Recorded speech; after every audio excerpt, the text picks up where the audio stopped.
यह कहानी एक छोटी सी बस्ती में रहने वाली 3 सहेलियों राधा, मीना और सीमा की है। ये तीनों एक दूसरे के साथ बचपन से जुड़ी हुई थीं और इनकी दोस्ती में अमीरी गरीबी का फ़र्क कभी नहीं आया। लेकिन एक दिन ऐसा हुआ कि इस फ़र्क ने इनकी ज़िंदगी बदल दी और राधा को एहसास कराया कि सच्ची दोस्ती में ना कोई अमीर होता है और ना गरीब। राधा एक साधारण परिवार से थी। उसके पिता दर्जी का काम करते थे और माँ दूसरों के घरों में काम करके परिवार का खर्चा चलाती थी।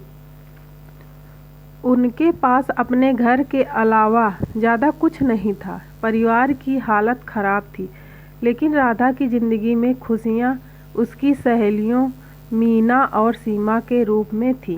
मीना और सीमा दोनों ही अमीर परिवार से थी। मीना के पिता गांव के सबसे बड़े व्यापारी थे, जिनके पास बहुत पैसा था, जबकि सीमा के पिता सरकारी नौकरी में ऊंचे पद पर थे। मीना और सीमा की ज़िंदगी में किसी भी चीज़ की कमी नहीं थी। दोनों की पढ़ाई अच्छे स्कूल में होती थी और उनकी ज़िंदगी आरामदायक थी। सपनों की दुनिया। राधा के पास भले ही भौतिक सुविधाएं नहीं थीं, लेकिन उसके दिल में बहुत सारे सपने थे।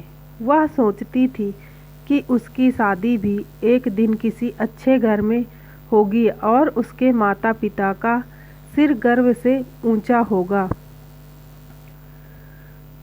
वहीं मीना और सीमा भी अपनी दोस्त राधा को प्यार करती थीं। वे उसे लेकर कई बार अपने परिवार की पार्टीज और शादी विवाह में ले जाती थीं, लेकिन वे राधा की पारिवारिक स्थिति के बारे में भी जानती थीं और अक्सर उससे कहती थीं, राधा चिंता मत कर, जब तुम्हारी शादी होगी तो हम उसे सबसे खास बनाएंगे।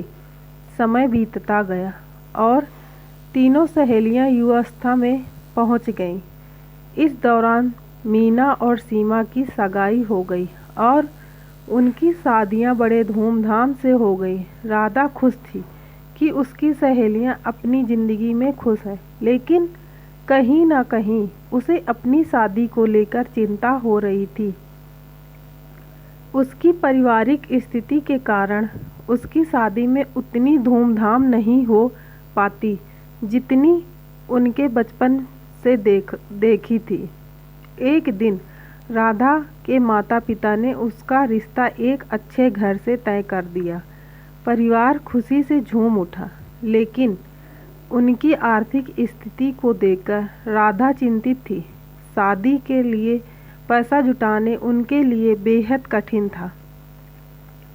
राधा चाहती थी कि उसकी शादी भी धूमधाम से हो, परंतु वह अपनी स्थिति जानती थी। इस बात का पता जब मीना और सीमा को चला तो उन्हें अपनी दोस्त की समस्या का एहसास हुआ। उन्होंने देखा कि राधा अपने सपनों की शादी के बारे में सोचते हुए कहीं ना कहीं दुखी है। वे दोनों सहेलियां राधा के दुख को दूर करने का निश्चय कर चुकी थी। मीना और सीमा ने आपस में विचार किया कि वे मिलकर राधा की शादी के सारे खर्च का इंतजाम करेंगी। उन्होंने अपनी बचत और परिवार के पैसों से एक बड़ा रकम जुटाया और अपने माता पिता से अनुमति लेकर राधा की शादी के सारे इंतजाम खुद से करने का निर्णय लिया। उन्होंने एक होटल बुक किया, कैटरर्स, फूल वाले, सजावट और संगीत व्यवस्था की सारी तैयारियां खुद से की। राधा के परिवार को इस बारे में कुछ नहीं बताया, क्योंकि वे चाहते थे कि राधा को इस बात का एहसास हो कि उसके लिए इतना बड़ा काम उसकी अमीर सहेलियां कर रही हैं। शादी का दिन आया और राधा के माता पिता ये देखकर हैरान रह गए कि उनकी बेटी की शादी किसी अमीर घराने की शादी की तरह हो रही थी। हर तरफ सजावट, मिठाइयाँ और बैंड बाजे का इंतजाम देखकर लोग तारीफ कर रहे थे। राधा की आंखों में आंसू आ गए जब उसने देखा कि उसके सारे सपने उसके सामने सच हो गए हैं। मीना और सीमा ने इस शादी में अपनी दोस्त के हर सपनों को पूरा करने का प्रयास किया। उन्होंने दुल्हन के लिए शानदार कपड़े, गहने और सभी आवश्यक चीज़ें खरीद ली थी ताकि राधा की शादी किसी भी दृष्टि से कम ना लगे। शादी के बाद जब राधा को पता चला कि उसकी अमीर सहेलियों ने उसकी शादी के सारे इंतजाम अपने पैसों से किए हैं तो वह रो पड़ी। उसने महसूस किया कि उसके पास सच्ची दोस्ती का खजाना है जो किसी भी दौलत से बढ़कर है।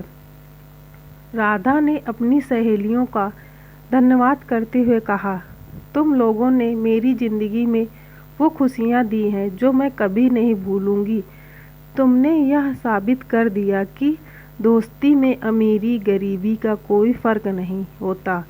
मीना और सीमा ने राधा को गले लगा लिया और कहा, तू हमारी बहन है और हम हमेशा तेरे साथ रहेंगे। इस तरह राधा की शादी उसकी अमीर सहेलियों के सहयोग से धूमधाम से हो गई। इस कहानी से यह सिखाया कि सच्ची दोस्ती अमीरी गरीबी से परे होती है। मीना और सीमा ने साबित कर दिया कि सच्चे दोस्त वही होते हैं जो एक दूसरे की ज़रूरत में काम आए, चाहे कैसी भी स्थिति हो। राधा के जीवन में मीना और सीमा ने एक अनमोल उपहार दिया था, दोस्ती का, जिसे वह ताउम सजो कर रखेगी। दोस्तों, अगर आपको मेरी यह कहानी पसंद आई हो तो मेरी वीडियो को लाइक करना, चैनल को सब्सक्राइब करना और कमेंट करके ज़रूर बताइएगा कि यह कहानी आपको कैसी लगी, ताकि हम आपके लिए ऐसी ही वीडियो रोज़ाना लाते रहें। धन्यवाद।